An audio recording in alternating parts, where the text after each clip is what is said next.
It's my favorite time of the week, chat.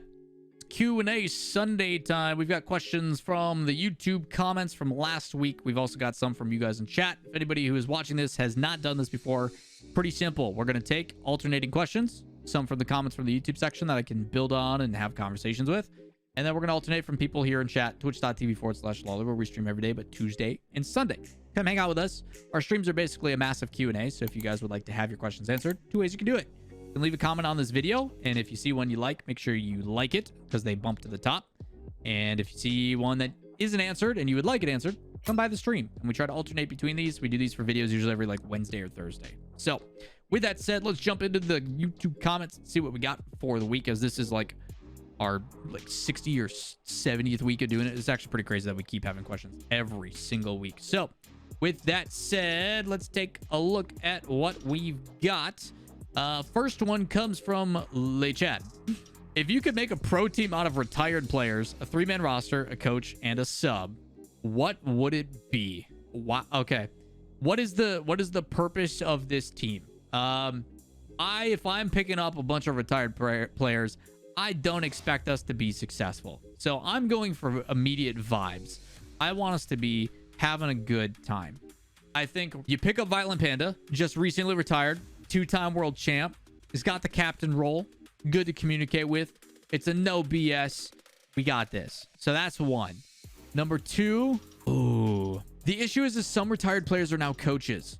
Like, I would want Fruity. Fruity is just a really good time to hang out with, right? Oh, man, that's tough. I'm not trying to win. I'm trying to have a good time. And that's no disrespect to the players. But we take a Panda. We take Kronovi. And I got to look. I got to look at the OG days. Hold on. Maybe Espion. Maybe Jacob. Maestro. Maestro's super nice. Rizzo. Ooh, let's do that. We'll do Rizzo, Violent Panda, Rizzo, Panda, and the third I think is a really tough spot. You can take one of the retired pros like Fire or Chrome. Yeah, Chrome's our coach. He's gonna want us to play a little bit too hard, but we'll beat him down. So Chrome is our coach. Our sub has to be Moses, because then we're guaranteed to win majors. We've got Violent Panda and Rizzo playing. Rizzo's not gonna enjoy it, but we'll vibe. We'll make content. And then CJ. Oh, that's perfect. Oh, I love it. Panda, CJ, Rizzo, Chrome as the coach, Moses as a sub. We're undefeated. Nobody beats us. That's it. That's the team. Wrap it up. We're good. That's what we got. We're happy about that. Great question, Chad. Trip down memory lane. 2 of those players are recently retired. Doesn't matter. I'm taking them. Panda, CJ, Rizzo playing. Chrome as coach. Moses as a sub. That's a vibe. I'm down. All about it. Why do I have 2 monitors right behind me? What do I use them for? This is my gaming PC setup. That is my stream setup. So this is for streaming, editing, production, encoding, all that kind of stuff. This is for gaming. It's to remove the stress and the strain on this PC. Quick question. What are your thoughts on an org signing Aogiri? And what orgs could sign them, whether it's a returning org or entering? Tundra and Quadrant have shown that the backing of an org and the ability to bootcamp together has really paid off. It is. When you have org backing, it does some really important things for the stress and the strain of a team.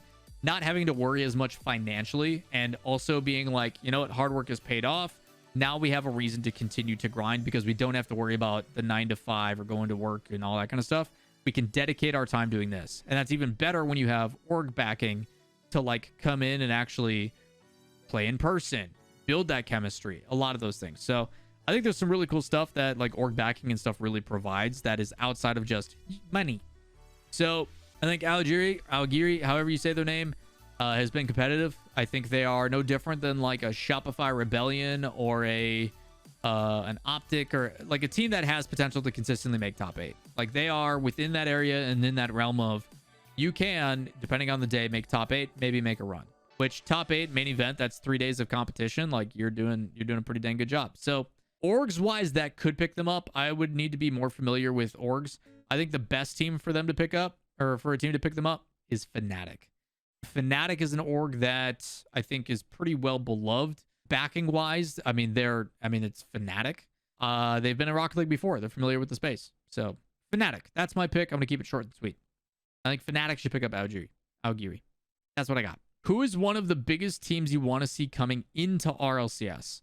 I've talked about this in the past, Cloud. I really want 100 Thieves to enter Rocket League. I've got a lot of respect for Nadeshot and his path and his story and what he's done. I think he's got a great mind for what content should be in Rocket League.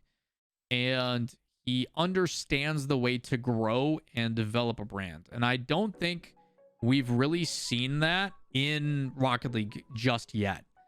I thought a team like FaZe, who is so heavily content-based, would do more stuff with their team. And they just haven't. They do like a documentary video here and there, but they don't actually make content or support the team in like any way.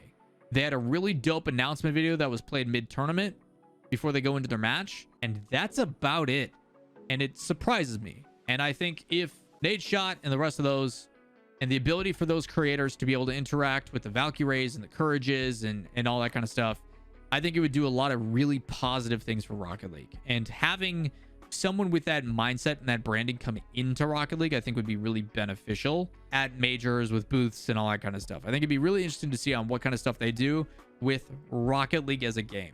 And I think you can take a look at like some of the stuff that Endpoint does and how they approach like, hey, let's go-kart stuff and this and that. And I know they've expressed interest, like Nadeshot in their videos have expressed interest, but I would love to see 100 Thieves enter Rocket League. I think it'd be really cool. Ben Miller, this kind of coincides with the other question. What are your thoughts on boot camping, and should more teams live together? Seems like when teams boot camp, they come back very strong in the events that follow. I'm a very, very strong advocate for being against team houses. I think team houses are abysmal, and that players should not live together. It is an outdated mentality, and in the past, it was a cost-effective thing that happened in the early days of esports because prize pools, etc., were just not that great. But nowadays, the cool thing is that these orgs do have a lot more backing and a lot more financial stability, and salaries are pretty great. So I personally think that when you live, breathe, sleep, eat everything Rocket League, you need a place to separate yourself from that. Even though all the players for V1 live in Minnesota outside of beast mode, they don't share a room.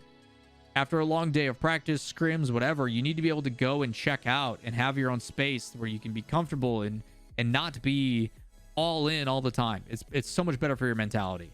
So being able to have that and then have a team office where you can go and be like, yo, when I'm in this office, I'm dedicated to work. I've mentally put myself in a place to be here. Having a place to boot camp, having a place to build and work on that chemistry together, I think is insane. You look at what it's done for Endpoint. You looked at what it did for version 1 when they were trying to make Worlds last year.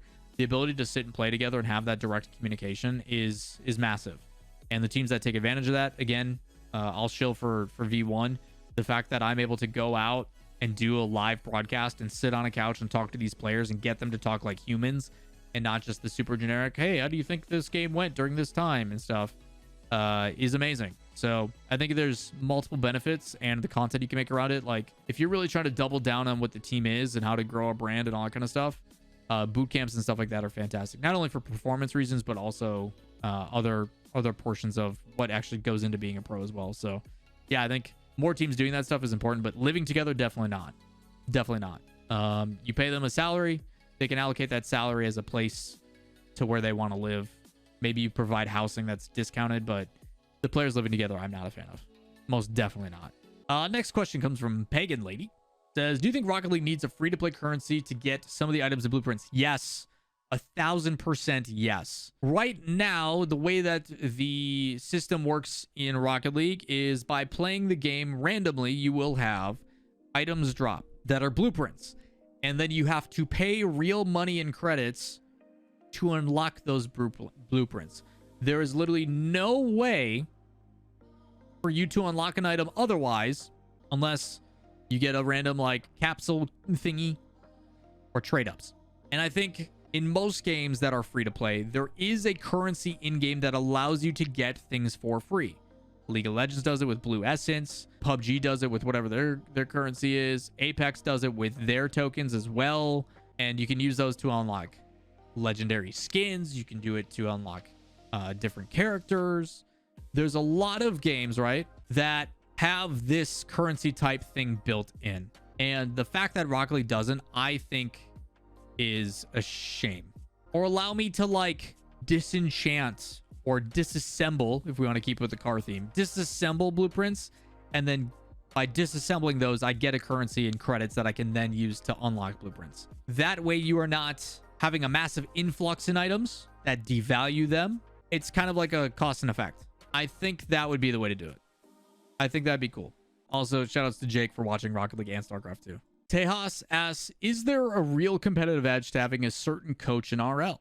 100%. What that coach is going to be different. What the needs are for each team is going to be different, right? The difficulty is the players need to find value or respect what that coach provides.